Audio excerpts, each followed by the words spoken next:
Welcome to another intermittent fasting video. So, the power of intermittent fasting, along with the carnivore diet, has been absolutely magical for my personal journey. I cannot say that this will work for you the way it works for me, but the best way to find out is to experiment with it.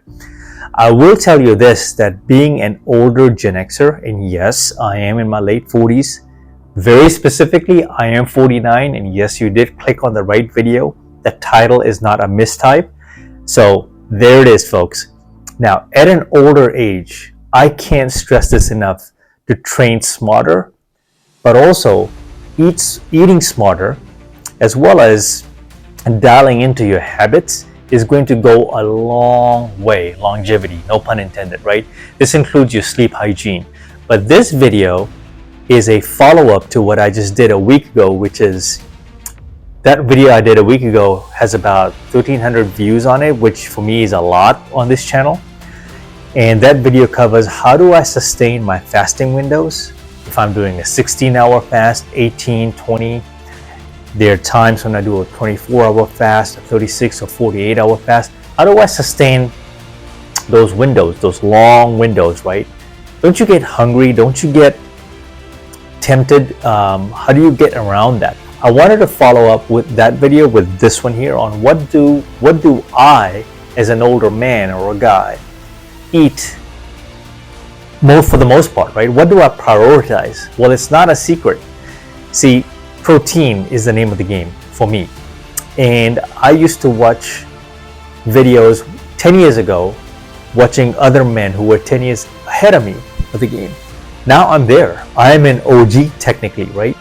So my job and duty is to just sort of share the gift and some of the secrets that I have. And by no means I'm a master at any of this. I have somewhat dialed in on my discipline. I have somewhat dialed in on my diet habits.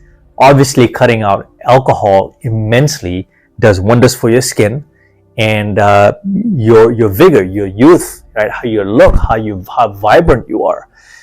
It takes all of these elements, which are good habits to have anyway, but we sort of fall off it during our younger years, and then we wonder why we are aging horribly later in life. So what I have learned is that at some point you do pay a price. How you treat your body, you do pay a price later down the road or early in your life or midlife. And I'm lucky to just even be this far along in my journey and have made it out in one piece. I'm also throwing up pictures on my left or on my right, whichever, but you will see the diet that I follow, that I adhere to. These are the staples of my diet. What happens is that on a carnivore diet, it gets you to prepare your meals. That's the most beautiful part of this journey, is that you got to enjoy it. I love meal prepping. I love cooking. I love baking my food, strategically cooking my food on the stove with butter, believe it or not. Yes, and I'm going to get there. So I don't really use the cooking oil anymore because of some of the chemicals and ingredients it has in there. You can look it up on your own time. But I have resorted back to butter. In my opinion, the media does not do a good job of representing food groups. So we've been told, red meat, eggs, butter, these are bad for you. Well, I'm here to break the story, just like others are probably doing so, is that that's all BS. Don't follow any of that advice. I'm not saying I'm a doctor, but if you want further proof, I recommend looking at Dr. Shafee's work, CHAFFE, and the Steak and Butter Gal.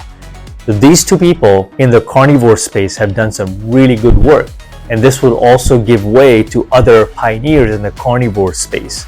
My blood work has improved. Staying on the carnivore diet has made me leaner, fitter, lighter. My brain fog has gone. Now I'll tell you, some of the supplements that I normally take, such as, glucosamine, Centrum, D3, magnesium, Super B complex, right? Fish oil, can't go wrong with that, especially when you're weight training. I'll be honest that since being on the carnivore diet, I even forget to take my supplements, meaning that The supplement industry is a lucrative business. So is pharmaceuticals, lucrative business. The thing is that I think it's important to say this as very strategically as I can, is that carnivore diet actually keeps me out of the hospital. It keeps me away from the doctors. I don't have many doctor's visits as much anymore. It also helps me taper off and keep my anxiety at bay. It's a combination of things. Diet is a big deal. Diet is a big one. So if you combine fasting, the carnivore diet, dial into your sleep hygiene routines, and then also minimizing your alcohol intake, these things, these elements in no particular order can really benefit your life.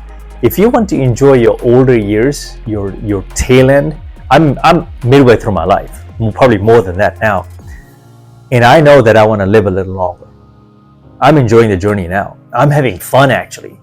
I'm able to perform and partake in dance battles, martial arts background, right? I'm able to execute some things at a high level as an athlete and as a practitioner, as if I was in my 20s. That's how I feel. I have zero joint pain. I have some nagging injuries through my life of training. Yes, that's still there. But the carnivore diet has helped restore some of these functionalities, if not heal some of these inflammations and injuries, where the effects or the pain has lessened, the swelling has lessened, inflammation has lessened. I can feel it. My joint mobility and health has improved a notch, not a notch, quite extensively. So you capitalize on just the fasting windows, right? The growth hormones, your biology doing the work for you during these fasting windows, taking advantage of those spikes, prolonging instant gratification, minimizing your sugar to as needs basis, and then prioritizing protein. You tell me you cannot get into the best shape of your life. You tell me that, hey, I haven't lost 10, 15 pounds. I love the way my clothes fit me. All these things, you'll start getting noticed. People will compliment you. People will be saying, I get ID'd even until today. I go out. I'm dating a girl right now who's in her late 20s. So this it's not what I planned for, but this is kind of the lifestyle that comes with it. So I, being in my late 40s now, look significantly younger is what I'm told, and comparatively to other people my age, and it's not even close. So these are some of the benefits, is anti-aging. So I would promote the carnivore diet all day long. So eggs, chicken, steak, fish, moderate butter, the combination of these day in, day out, it creates a cycle of familiarity, meaning that you know what to control, that what goes on your plate, what goes in your mouth, and what goes in your system. And even better is you know when to eat and how to eat and the portion you eat. I don't even measure my calories. I measure the fullness and how I feel. Deep down inside, I know my consciousness. We're good because I'm feeding the body and fueling it with what it needs, not what it desires. It's a big difference. Eat for results. I add moderate sauce like sriracha and specialized hot sauce that I purchased from a local barbecue store here. Those are all my little haves and must-haves, and then there's some must-have-nots. Those are my must-haves. Only because 90% of my diet is dialed in, and that's really, if you can be 70-80% spot on your diet, everything else sort of takes care of itself. So you build around protein, the carnivore diet lifestyle, and then you just backfill it with fats. Carbs, I'm not a big fan of. That's just me. I do better with less carbs actually. So carbs actually make me foggy, and if I eat more than 50, 60, 70, 80 grams of carbs, I typically tend to overeat my carbs if that's the direction I'm going. So I'd rather be full on protein and then let my brain and system decide, hey, what do you want next? Protein honestly keeps you fuller longer. So I hope you enjoyed this video. If you're new to the channel, thank you. How I sustain my fast, I'm dropping that here. Check it out somewhere. It's going to be up or down here. But subscribe, comment, like, share, and I'll see you in the next one. Bye out.